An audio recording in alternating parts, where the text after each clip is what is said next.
Time and work का question number 3 हम देखते हैं। क्वेश्चन नंबर 3 क्या कर रहा है, दो आदमी किसी दीवार को क्रमशः 15 और 20 घंटे में बना सकते हैं। अगर वे साथ मिलकर काम करें तो वे 280 ईंटें प्रति घंटा कम लगाते हैं और दीवार को 12 घंटे में बना देते हैं। दीवार में ईंटों की संख्या बताओ। तो इसका सॉल्यूशन देखते हैं।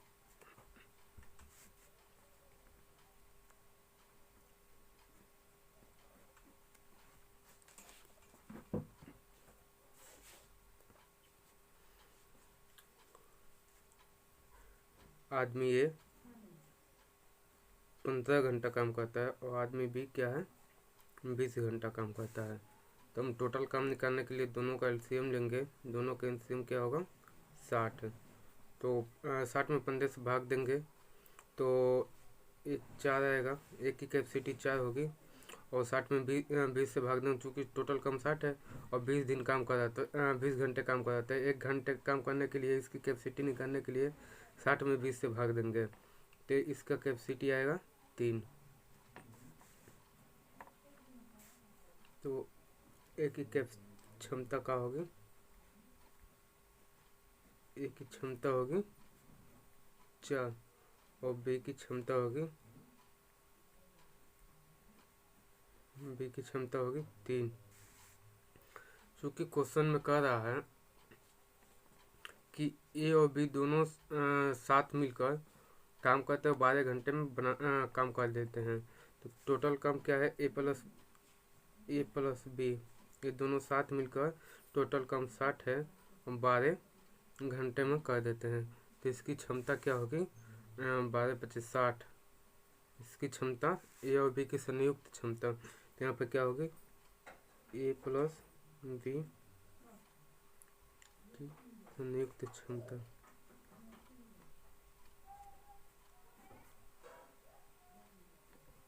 संयुक्त क्षमता क्या है 5 और ए बी की ए प्लस बी की अलग ए और बी की क्षमता क्या है 3 इसका है 4 इसका है तो इसका क्या होगा 7। तो हम देखते हैं अलग अलग क्षमता 7 है और संयुक्त क्षमता इसका 5 है। तो ये क्षमता में अंतर कितना आ रहा है 2 यूनिट की 2 यूनिट। और क्या कर रहा है साथ मिलकर 200 ईंटें प्रति घंटा कम लगाते हैं। तो क्या हो रहा है ये 2 यूनिट जो कम हो रहा है ये 2 यूनिट 280 ईंट कम लगा रहा है। 280 ईंट कम लगा रहा है। तो एक यूनिट का क्या मान होगा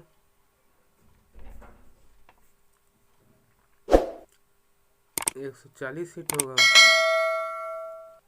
और चूँकि टोटल कितना है 60 यूनिट तो कुल ईंट क्या होगा कुल ईंट बराबर 60 यूनिट बराबर क्या होगा एक यूनिट का मान 140 ईंट है। 60 यूनिट का मान क्या होगा 60 गुणे 140 60 140 14 6 84 8400 ईंट। तो दीवार में टोटल 8400 ईंट लगे हैं। क्वेश्चन नंबर 4 क्या कर रहा है, दो आदमी किसी दीवार को क्रमशः 9 और 10 घंटे में बना लेते हैं। अगर वो साथ मिलकर काम करें तो 10 ईंटें प्रति घंटा कम लगाते हैं और दीवार को 5 घंटे में बना देते हैं। दीवार में ईंटों की संख्या ज्ञात करो। तो इसका हम देखेंगे।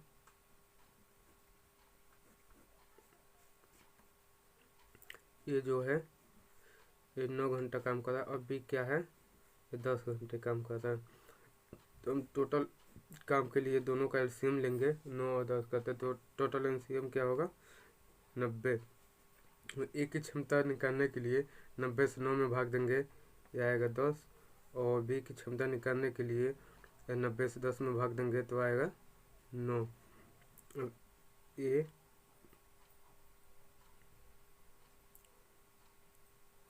एंड बी की क्षमता क्या है, 10 और 9 है। तो एन बी की कुल क्षमता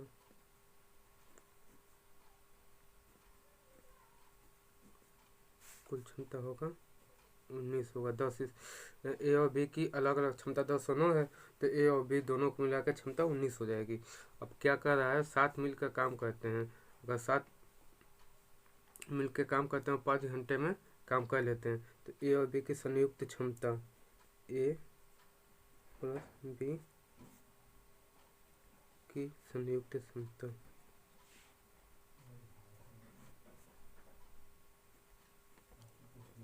ए और बी की संयुक्त क्षमता निकालने के लिए टोटल काम 90 है और 5 घंटे में कर लेते हैं, तो इसका क्या होगा 18। तो यहाँ हम देखेंगे ए और बी की संयुक्त क्षमता 18 है और ए और बी की अलग अलग क्षमता 19 है। तो अलग अलग और संयुक्त में कितना अंतर हो रहा है, 1 का अंतर हो रहा है। और 1 का जो अंतर हो रहा है 1 यूनिट, जो अंतर हो रहा है यही 1 यूनिट 10 ईंट कम लगा रहा है। जो एक यूनिट कम हो रहा है, तो 1 यूनिट जो कम हो रहा है वो 10 ईंट कम लगा रहा है 1 यूनिट की वजह से। तो इस क्या होगा, 1 यूनिट बराबर 10 ईंट होगा। चूँकि हमारे पास टोटल 90 यूनिट है, तो 90 यूनिट बराबर क्या होगा, यूनिट बराबर होगा 10 गुणे 90 बराबर 900 ईंट। तो दीवार में टोटल 900 ईंट होगी।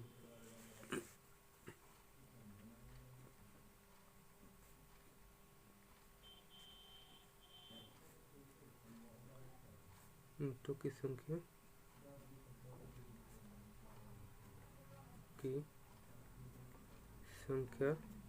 900 होगी।